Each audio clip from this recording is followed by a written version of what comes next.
we found in a sample of college students that how authentic they perceive themselves on social media predicted their mental health a few weeks later.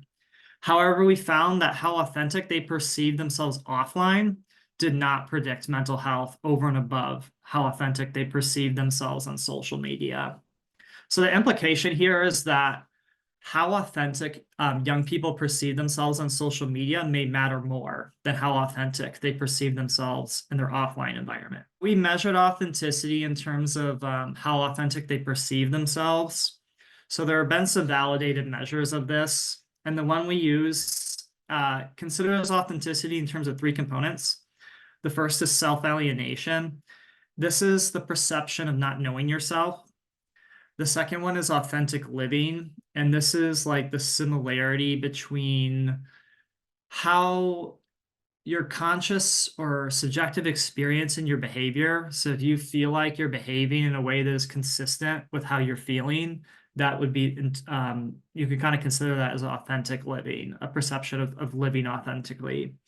And then the third component is about accepting external influence. And this is the level in which an individual sees themselves as conforming to their social environment.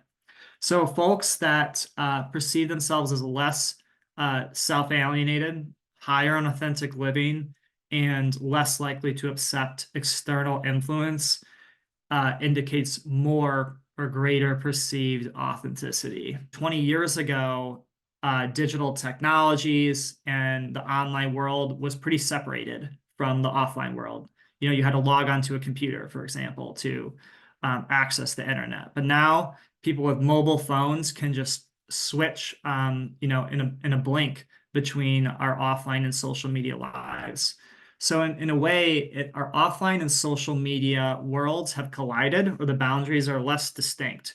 You could be on public transportation, but you're really just, you know, watching things or interacting on your phone. But you could quickly snap out of that and pay attention to your offline world. So we're constantly shifting between these two spaces. However, there's individual differences regarding how similar people perceive these worlds. For some people, they feel like they're the same person between offline and social media life. But for others, they may feel very different. The communities they partake in, the values, their behaviors might be very different online than offline. So I think what's important about this is not just the objective differences between these worlds, but how do individuals perceive them and the social consequences of that.